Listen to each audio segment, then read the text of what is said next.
Electromagnetic induction के सारे important points and formulas केवल 15 मिनट में कवर कर लेंगे। स्टार्ट करते हैं मैग्नेटिक फ्लक्स से। किसी आर्बिट्रेरी शेप्ड सरफेस को जब मैग्नेटिक फील्ड B में रखेंगे तो उसके स्मॉल एलिमेंट ds से मैग्नेटिक फ्लक्स d phi पास होगा, जिसकी वैल्यू होगी d phi equals to b dot ds या b ds cos थीटा।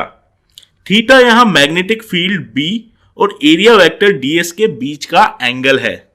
यहां आप देख सकते हैं एरिया वेक्टर ds सरफेस के परपेंडिकुलर होता है, इसीलिए मैग्नेटिक फील्ड जब सरफेस के पैरेलल होगी तो फ्लक्स 0 होगा क्योंकि थीटा 90 डिग्री होगा और cos 90 डिग्री की वैल्यू 0 होती है।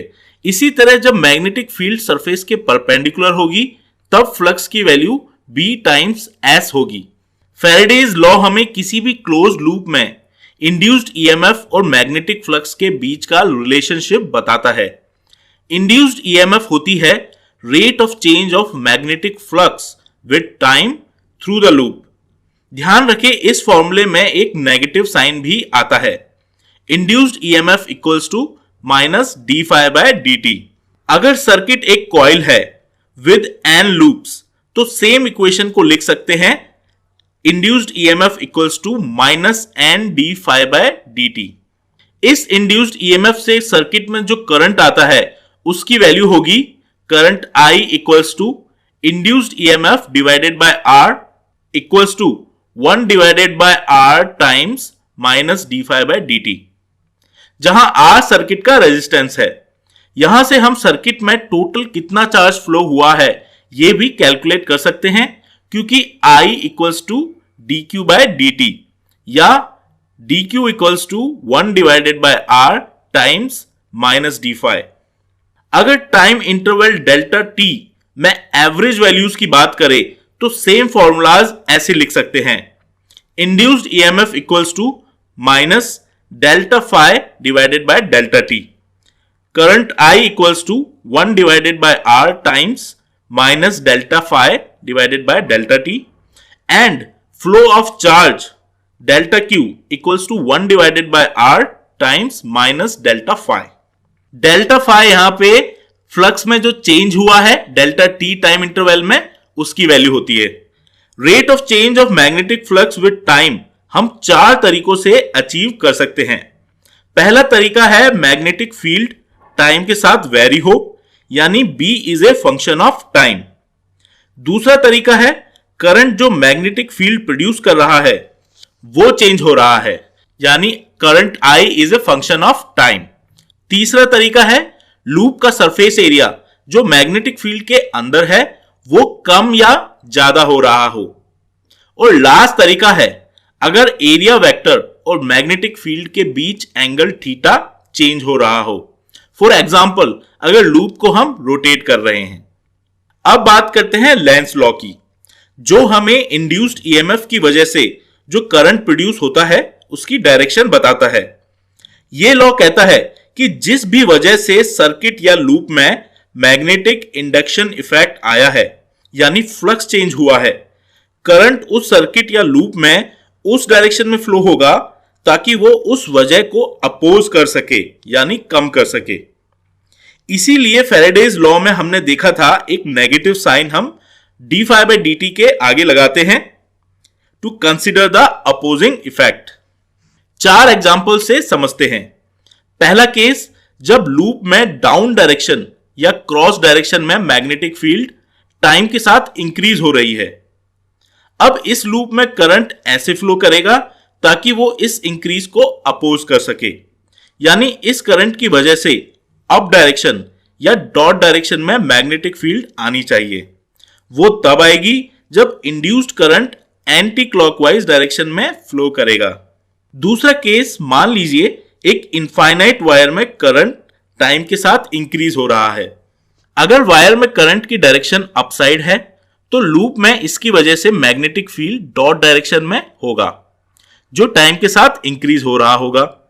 तो इंड्यूस्ड करंट ऐसे फ्लो होगा ताकि उसकी वजह से जो मैग्नेटिक फील्ड है वो क्रॉस डायरेक्शन में आए। ये तब होगा जब करंट क्लॉकवाइज फ्लो होगा।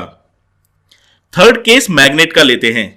अगर किसी मैग्नेट को लूप के ऊपर इस तरह से फ्री फॉल करवाया जाए तो उस मैग्नेट का एक्सीलरेशन जी वैल्यू से कम होगा, क्योंकि जैसे जैसे मैग्नेट लूप के पास आ रहा है उसमें मैग्नेटिक फील्ड लाइंस इंक्रीज हो रही हैं और इंड्यूस्ड करंट इसे अपोज करेगा और एंटी क्लॉकवाइज डायरेक्शन में फ्लो करेगा, यानी कॉइल की अपर साइड नॉर्थ पोल बन जाएगी। सेम पोल्स एक दूसरे को रिपेल करते हैं और इसीलिए जो एक्सीलरेशन ए है उसकी वैल्यू जी से कम आएगी। चौथा एग्जांपल है जब दो लूप्स एक दूसरे को फेस कर रहे हों और एक लूप में करंट इंक्रीज हो रहा है। इस लूप में करंट इंक्रीज को अपोज करने के लिए दूसरे लूप में करंट अपोजिट डायरेक्शन में फ्लो होगा और इस वजह से दोनों लूप एक दूसरे को रिपेल करेंगे। अब बात करते हैं मोशनल ईएमएफ की। अगर किसी यूनिफॉर्म मैग्नेटिक फील्ड में हम एक कंडक्टर को v वेलोसिटी से मूव करें तो उसके दोनों एंड के बीच ईएमएफ क्रिएट होगा। एल लेंथ के स्ट्रेट कंडक्टर्स के लिए यह वैल्यू होगी induced EMF equals to magnetic field b times velocity v times length l। और अगर करंट की वैल्यू निकालनी हो तो current I equals to induced EMF divided by resistance R equals to BVL divided by R। यहां भी हम Lenz law use करके इंड्यूस्ड करंट की डायरेक्शन बता सकते हैं। फॉर एग्जांपल, इस सर्किट में क्रॉस मैग्नेटिक फील्ड है और कंडक्टर राइट डायरेक्शन में v वेलोसिटी से मूव कर रहा है। लूप का एरिया बढ़ रहा है, यानी फ्लक्स डाउन डायरेक्शन में इंक्रीज हो रहा है।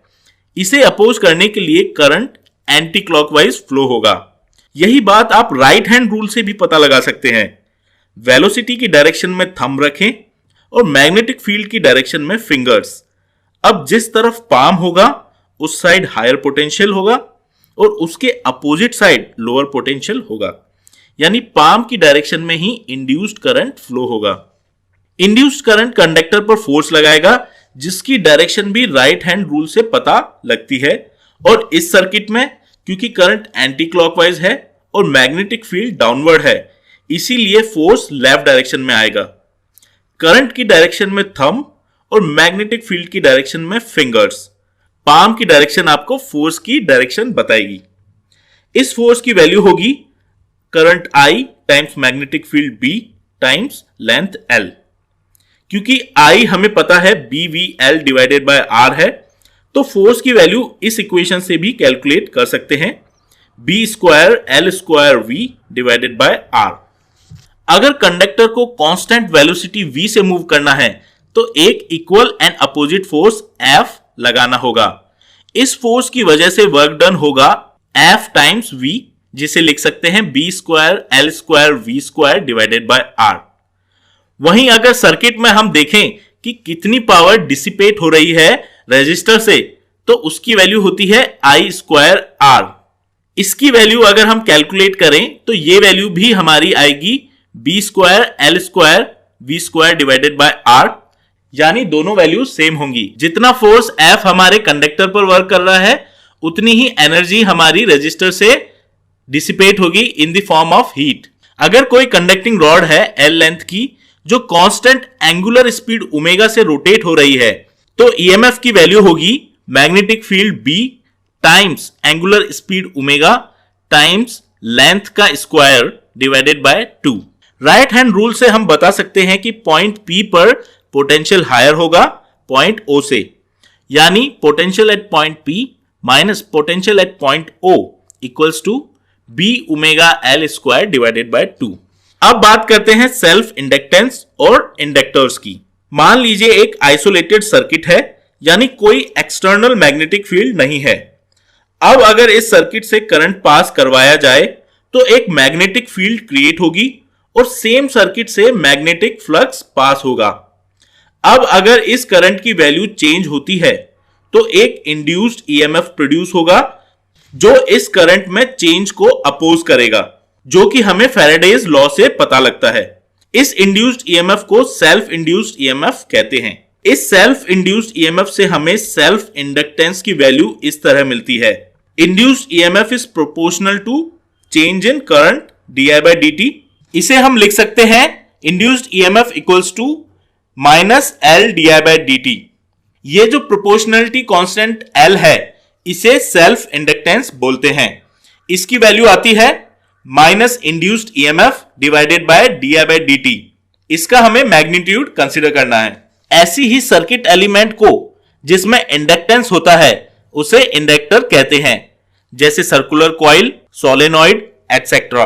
इंडक्टर सर्किट में अपोज करता है एनी चेंज इन करंट। अगर करंट चेंज नहीं हो रहा है यानी कांस्टेंट है तो इंडक्टर के अक्रॉस पोटेंशियल डिफरेंस 0 होगा। अगर करंट इंक्रीज हो रहा है तो इंड्यूस्ड ईएमएफ इस इंक्रीज को अपोज करेगा और इंडक्टर में करंट के एंट्री पॉइंट पर पोटेंशियल ज्यादा होगा एग्जिट पॉइंट से, यानी potential at point A is greater than potential at point B. अगर करंट डिक्रीज हो रहा है तो इंड्यूस्ड ईएमएफ इस डिक्रीज को अपोज करेगा और इसीलिए इंडक्टर में करंट के एंट्री पॉइंट पर अब पोटेंशियल कम होगा as compare to exit point, यानी potential at point A is less than potential at point B. Potential difference का मैग्नीट्यूड होगा L di/dt। और अगर एनर्जी की बात करें तो इंडक्टर में स्टोर्ड एनर्जी होती है U equals to half LI²। अगर कोई LR सर्किट देखें जिसमें E वोल्टेज की बैटरी लगी है तो किरचॉफ्स लॉ इस तरह लगाएंगे। बैटरी के पॉजिटिव साइड से स्टार्ट करें तो E पोटेंशियल, रेजिस्टर के across I times R potential drop है, इसीलिए E माइनस IR। और इंडक्टर के across L di/dt potential drop है, इसीलिए E minus IR minus L di/dt equals to 0। यहां ध्यान ये रखना है कि di/dt की वैल्यू साइन के साथ रखनी होती है। करंट अगर इंक्रीज हो रहा है तो पॉजिटिव वैल्यू रखनी है और अगर डिक्रीज हो रहा है तो नेगेटिव वैल्यू रखनी है। इस इक्वेशन को किसी टाइम ड्यूरेशन 0 से t के लिए इंटीग्रेट करें तो करंट एट टाइम t आ जाएगा और यह इस इक्वेशन से दिया जाएगा। यहां पे E डिवाइडेड बाय R को I0 से डिनोट करते हैं, जो time t equals to infinity या स्टडी स्टेट का करंट है या maximum current in the circuit होता है। L डिवाइडेड बाय R को टाउ से डिनोट करते हैं, जो टाइम कांस्टेंट होता है। इस टाइम कांस्टेंट पर करंट की वैल्यू केवल 1 minus I divided by E times I0 रह जाती है या 63% ऑफ I0 वैल्यू ही रह जाती है। अगर सर्किट से बैटरी हटा दें तो इस LR सर्किट में सडनली करंट 0 नहीं होगा, ये एक्सपोनेंशियली डिके करेगा। करंट की value as a function of time इस इक्वेशन से दी जाएगी। यहां tau again L divided by R है और अब इस टाइम पर करंट की वैल्यू डिक्रीज होके केवल I0 डिवाइडेड बाय E ही रह जाएगी। वहीं अगर LC सर्किट की बात करें तो चार्ज और करंट सर्किट में ऑसिलेट करता है सिंपल हार्मोनिकली, क्योंकि हम यहां ये मान के चलते हैं कि सर्किट का कोई रेजिस्टेंस नहीं है और एनर्जी किसी भी तरह से सर्किट से रेडिएट नहीं हो रही है, तो टोटल एनर्जी सर्किट में कांस्टेंट रहेगी। कैपेसिटर के इलेक्ट्रिक फील्ड की एनर्जी इंडक्टर के मैग्नेटिक फील्ड की एनर्जी में ट्रांसफर होगी and vice versa. Given LC circuit में हम लिख सकते हैं charge Q divided by capacitance C equals to inductance L di/dt, क्योंकि कैपेसिटर और इंडक्टर के अक्रॉस पोटेंशियल सेम होगा। यहां हम I को माइनस dq/dt से रिप्लेस कर सकते हैं। माइनस साइन इसलिए आया है क्योंकि चार्ज डिक्रीज हो रहा है। तो अब हम ऊपर वाली इक्वेशन को इस तरीके से भी लिख सकते हैं। ये equation standard simple harmonic motion की इक्वेशन के इक्विवेलेंट है और यहां से हमें सर्किट का ओमेगा मिलेगा, omega equals to 1 divided by root LC। इसी तरह हम फ्रीक्वेंसी की वैल्यू कैलकुलेट कर सकते हैं। F equals to omega divided by 2 pi equals to 1 divided by 2 pi root LC और टाइम पीरियड की वैल्यू होगी T equals to 1 divided by F equals to 2 pi root LC। Combination of inductors की बात करें तो equivalent inductance बिल्कुल equivalent resistance की तरह निकालना होता है। सीरीज में इंडक्टर्स हैं तो इक्विवेलेंट इंडक्टेंस होगा L equivalent equals to summation of all the inductance L1 plus L2 plus L3। और पैरेलल में इंडक्टर्स हैं तो इक्विवेलेंट इंडक्टेंस होगा 1 divided by L equivalent equals to 1 divided by L1 plus 1 divided by L2 plus 1 divided by L3। हम self inductance को flux की terms में भी लिख सकते हैं। L equals to N times phi divided by current I।